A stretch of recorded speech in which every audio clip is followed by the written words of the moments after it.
1. I had this experience some years ago and wanted to share it. It regarded a lady friend I had in high school. One night I dreamed I was in her bedroom, above her body near her ceiling. She was also asleep, but I could hear her talking. I wasn't sure if she was talking to me or I was just hearing her thoughts.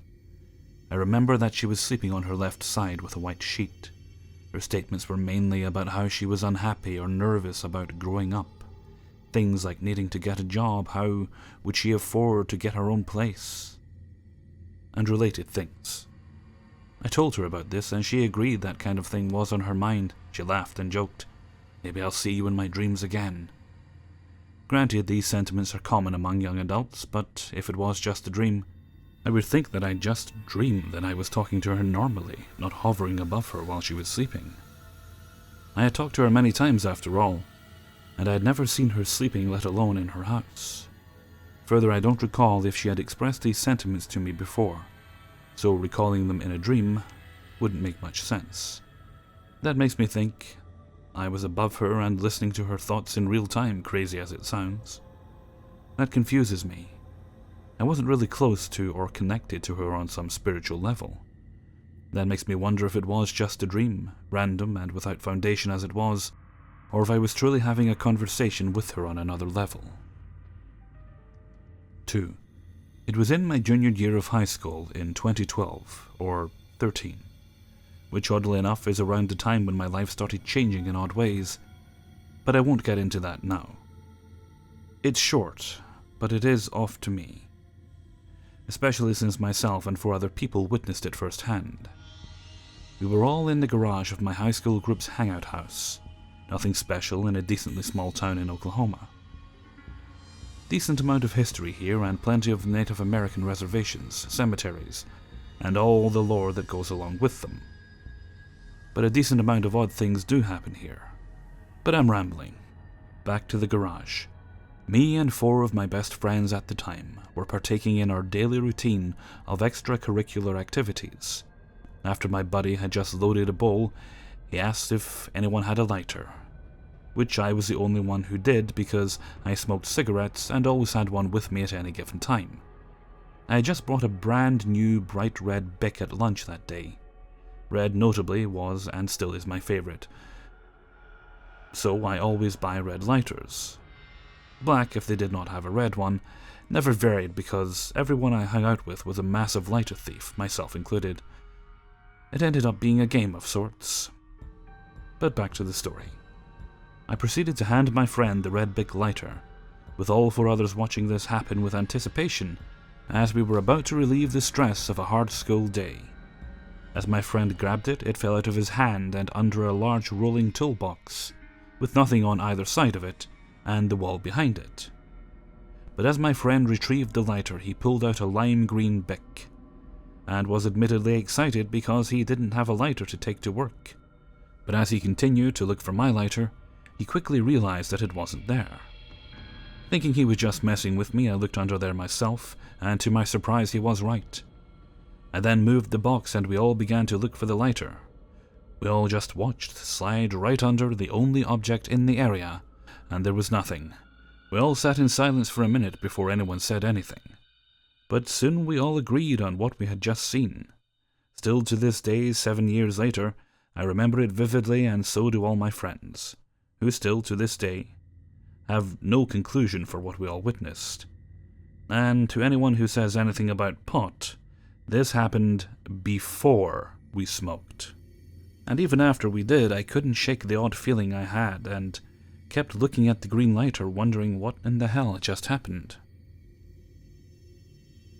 3. In July 2016, I moved from my home state, 1,700 miles away to the desert. My birthday was in July, and both of my parents sent me a birthday card in the mail. It just so happens to be the exact same card. I mean identical, even the envelope. Now that is odd in itself, but it becomes stranger when I realized my father had actually sent me this birthday card 3 to 4 years prior to this.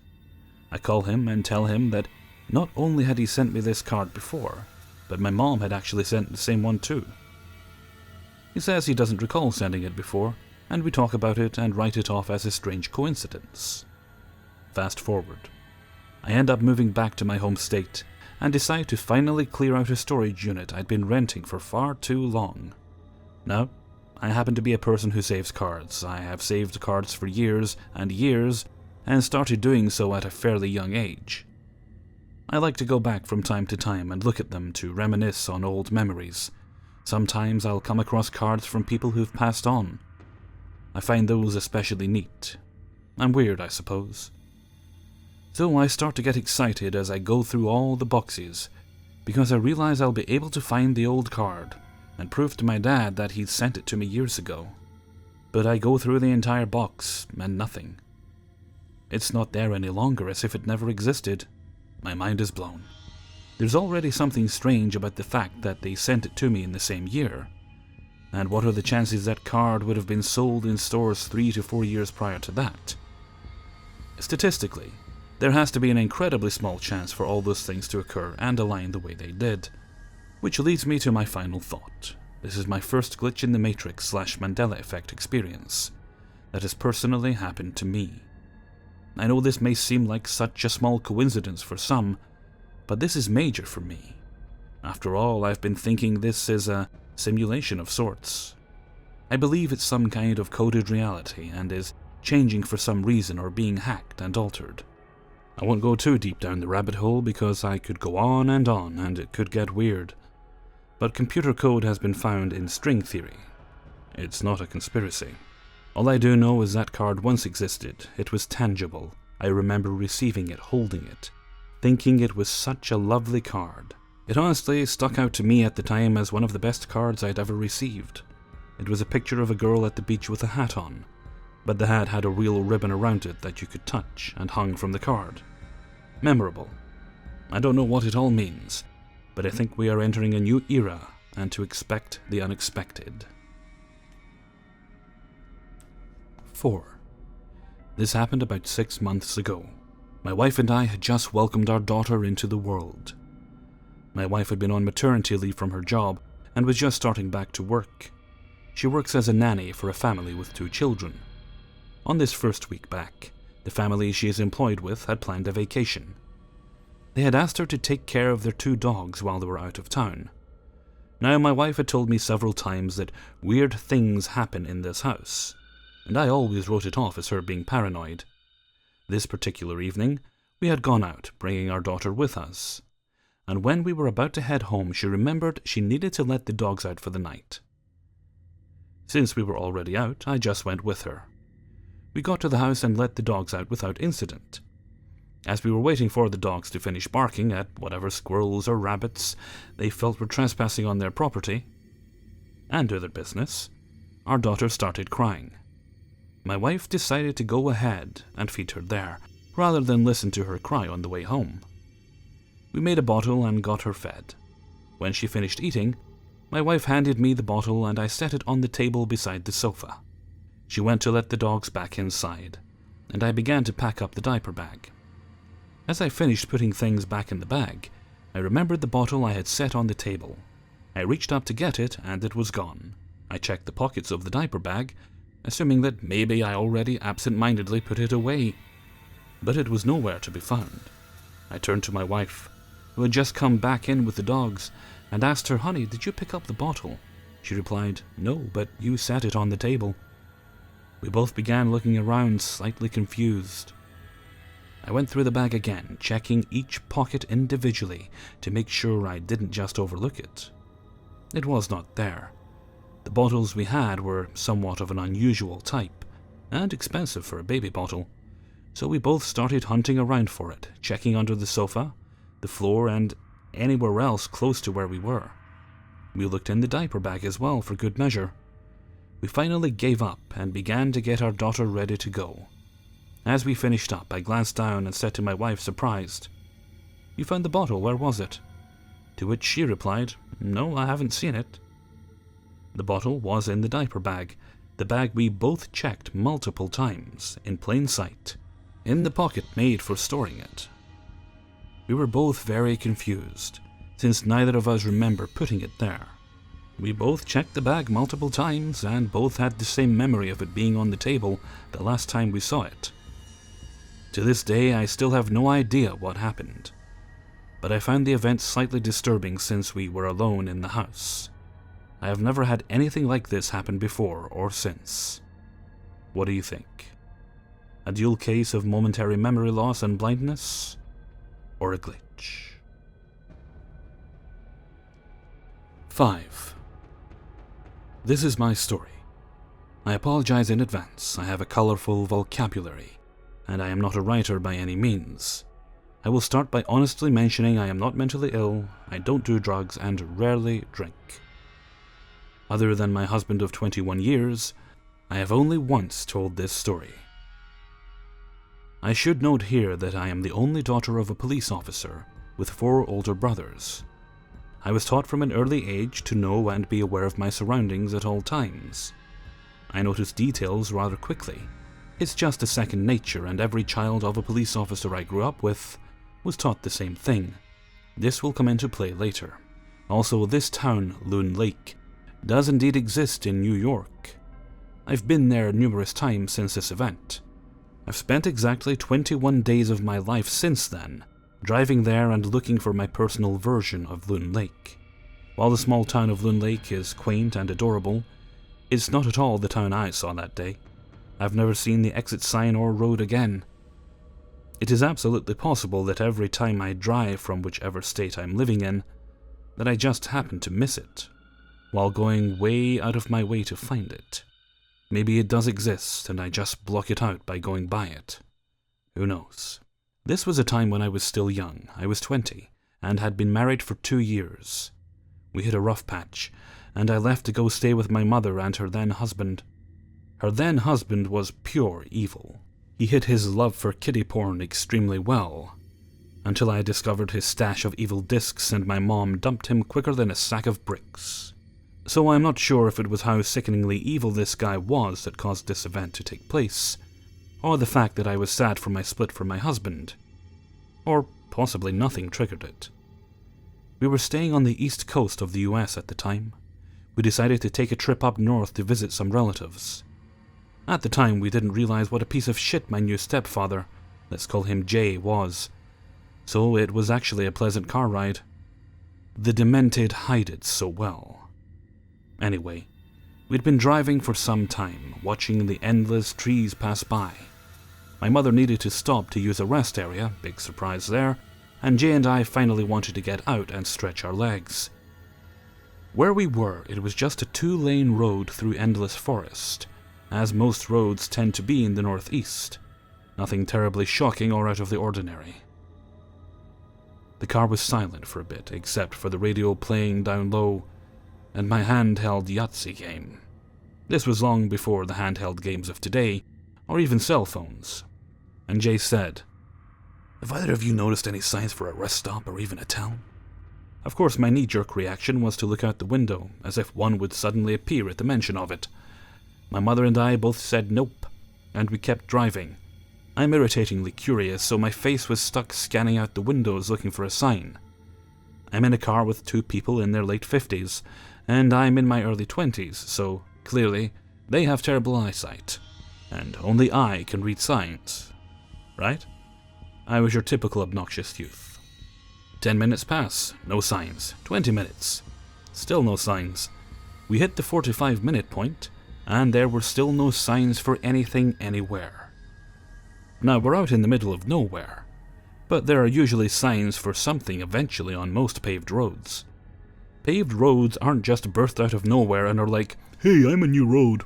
Hope someone finds me and puts a sign up." Someone was there to make it and posting mile signs. After almost 2 hours of driving and listening to my mom complain about having to use the bathroom, we see a sign. Yes, a sign. There were 2 things about this sign that were off. First, it was silver reflective lettering on a black background. We're in a state that signs are always green with silver lettering. I thought it looked cool, which is why it stuck out in my mind. The second was the name, Loon Lake. I pointed it out to my mom and said, "So that's where they stash crazy people in this state?" She chuckled and said I was horrible. I said, "I'm your daughter. What does she expect?" The usual "my mom is my friend too" kind of banter. So Jay says we're going to stop there, get some gas, drinks, snacks, and just walk around to stretch our legs. Awesome. I love snacks and anything to stop my mom from complaining about having to use the bathroom. Though in her defense, her back teeth must have been drowning by this point. We see the exit road but no sign, which is weird because all exits are marked, at least from my experience. We keep going, no big deal. Hope there's a damn bathroom. You know that effect when a light fog rolls through a yard or playground or some sort of open field on a cool morning? That's what was around us right then. It wasn't like a wall of fog. It was just suddenly foggy. You can actually see fog you're driving towards and think, okay, no more high beams. Not this. 1 minute it was a few hours before dusk, the next, bam, fog everywhere. Not thick fog, just enough to give everything a hazy look to it. Like a wash of grey paint over everything. I'm obnoxious, so I, of course, peek up through the 2 front seats and say, hey, there's fog, weird, it's like a bad 80s horror movie. Jay looks at me over his shoulder and gives me a sideways, no shit, look and smile.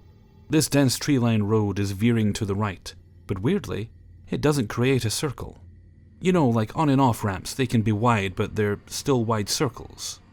Okay, so what, right? This road we've been on for 10 minutes, veering right, has never intersected with itself. Happens all the time. Somewhere I have never seen in my life, possibly where geometry no longer exists. I'm not the only one that notices. Jay, being a mathematician, notices this road's aversion to basic geometry as well. As soon as he finishes saying something about it, we're on a still, hazy straight road. Okay, seems fine. I guess. After a little bit, we see the trees thinning out and coming to a clearing. We drive a bit more, and out of the clearing we see a gas station on the right. Directly across the black, beat-up paved road is a rock and gem store. No further than half of a football field away, straight ahead, is a dead end and a church. These buildings did not match. What I mean by that is the gas station looked like an old 50s gas station, with just 2 pumps outside, no awning overhead, and a small puke greenish coloured cinder block building. It is locked up tight, but has a glass door with an open sign. The Rock and Gem store was a small brown log cabin-like house, with a glass door, a single window, and an open sign. But the church was a real attention-getter. It looked like an old one-room schoolhouse with a bell steeple. The siding was a light grey and the roofing was black. Not a normal black-greyish roof. I mean absolutely on the verge of being black from avoided space. The centre of a black hole kind of black, if you will. This church may have been a charming little place to worship Satan and sacrifice pets and Little Debbie snack cakes to Cthulhu in, if it was built in hell, had it not been for the ever-persistent fog bringing out its slightly unpleasant side. The church is beyond creepy, is the idea here. We get out of the car and my mom makes a beeline for the gas station. Jay and I stretch our limbs and I'm like, I'm going to check out that rock store. He says fine, they'll be here. I'm a she-nerd, I love natural sciences, I like rocks, I'm not ashamed, judge away. But they fascinate me. As I'm walking across this crumbling, fog-infested road, I notice it's dead quiet. No frogs or insects, no wind, no birds, dead air time. There are also no other people and there are no other cars anywhere that I can see. Not even back at the gas station. Okay, so people just really don't come here. I can't imagine why, with as pleasant as a town as this seems to be. I mean, who needs New York City when you've got Satan's Church of Endless Misery and a rock store? Woohoo! Halfway across the crumbling road, I got the strange feeling of being watched. Not a, well, yeehaw, hey boys, looky here, there be some newcomers around our town, kind of watched. I've had that happen a lot as I've moved around the country very often. This was a calmed rage of, I'm watching every single movement you make in the millisecond spectrum, listening to every thought you have ever had, and I don't like you at all. You don't belong here, you will leave. Kind of feeling.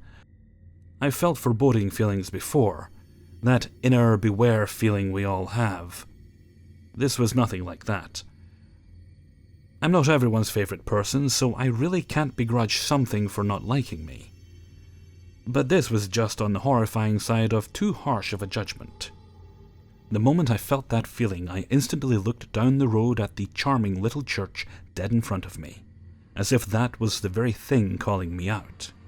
You know when you're at home watching TV, and something is funny so you laugh, and look to the person next to you to share that laugh? It was kind of that moment.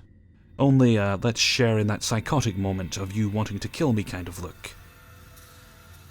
I don't like to show fear in any situation. I kept walking across the road to the rock and gem shop.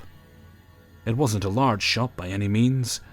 However, I expected more than about 10 stones to be on display. It's really not hard to find rocks, you know, like, "Oh no, my inventory is low, I'll head up anywhere outside."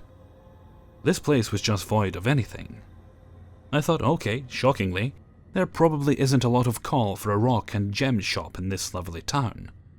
Perhaps they're going out of business and someone just lives in the back. Seemed like a logical conclusion to me. A lot of small shop owners do live in their shop. I looked around, as I usually do. Here's where it starts to get unnerving. As I said, I notice things. The first thing I always notice is where people are in conjunction to my location. Then I notice details about the person. What color shit they are wearing, hair color, gender, and that kind of thing. Again, it's a police officer's daughter thing. There was someone in the shop. All I can remember was that it was an unmoving black, lumpy-ish, wrinkly person-shaped thing, sitting or stooped down behind the cashier desk. Not with wrinkled clothing, I mean its mass was wrinkled, like a Shar-Pei dog. I need to stress how strange it is for me not to recall details of something I'm standing there looking straight at. It had to be a person. It had to have facial features and clothes and all that. Yet looking straight at it, there was nothing but wrinkly, lumpy black. There is no face, there is no head, there is nothing human about it except a generalized shape. My brain still struggles with this image. It makes no logical sense. Logically, it had to be a person, yet it wasn't. My brain literally screamed bloody murder, put on its traveling hat, and noped the fuck out of my skull. I went mentally numb. All I could do is smile like I was insane, slightly nod, and walk out backwards. Yes, I walked out of the shop backwards. Who does that? I do when I'm brain dead and horrified at the same time. I hustled, but tried to hide the fact that I was hustling, but clearly I was hustling, across the street and jumped into the car. My mom and Jay were already in there. No one said anything, and Jay started the car. We made a U-turn and drove out of the town. We got to an on-ramp that lacked the happy fun time in a horror movie fog I'd grown ever so fond of, and we hit the interstate. After a bit I scooted forward between the seats and said, "Is it just me? Or was that creepy as fuck?" Jay very slowly and blankly, "There wasn't any people, and I couldn't pump any gas." My mom in a similar toned voice that said she too was struggling to work things out. There wasn't anyone inside either, so I just walked around until I found a restroom and went. It was weird because there was no water in the toilet, and no way to flush it, and no sink. At that point, she zombie leaned for her purse and slowly removed hand sanitizer. She's a mom. They all have it. And cleansed her hands. Looking at my mom and Jay, they were staring straight ahead. Their eyes weren't wide, but it was clear they were freaked out to their soul. I said, "Did anyone get a 20 on Rod Sterling? I think we just entered his domain." No one laughed, though admittedly, it wasn't a good joke, and I was only half kidding anyway. It took until we finally found a gas station from our dimension for us to start talking again, and nothing was said about what we just witnessed. I think sometimes things are so off that our brains just shut down and think about other things until our subconscious can fill in the gaps and come to a logical conclusion. My conclusion to this day is perhaps this town does exist, and I just can't find it, or maybe it was all torn down. though I doubt Hellspawn would get rid of one of their most darling little chapels of doom in one of the cheeriest places on earth. Property values and such. My mother and I have cut all ties with Jay, but I'm pretty sure the police haven't. We talk about that day rarely, but we both admit it was some kind of anomaly.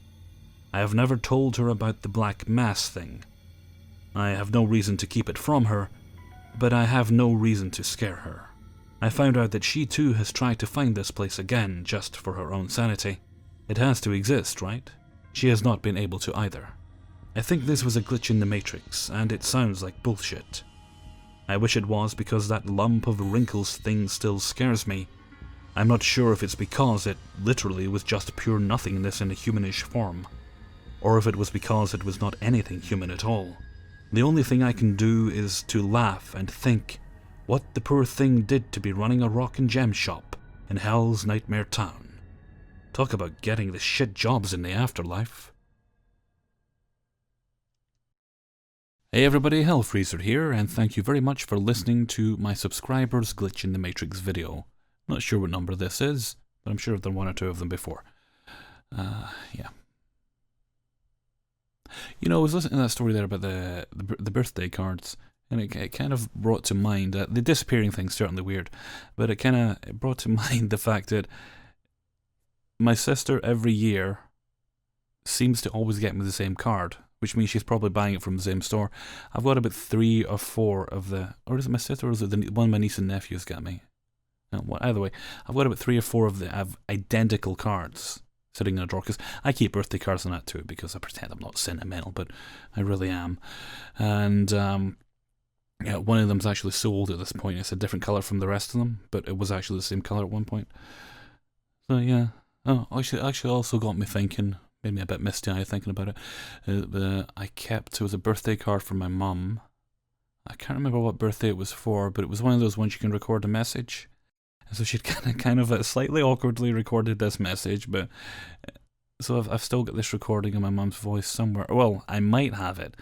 I'm not sure if it would have deteriorated by this point. I'm not sure the life expectancy of those cars. I mean, certainly the battery would have run out. Well. Anyway.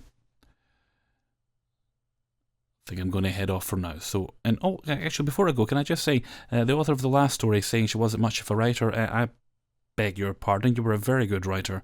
It was some of the most excellently written stuff I've come across in quite a while.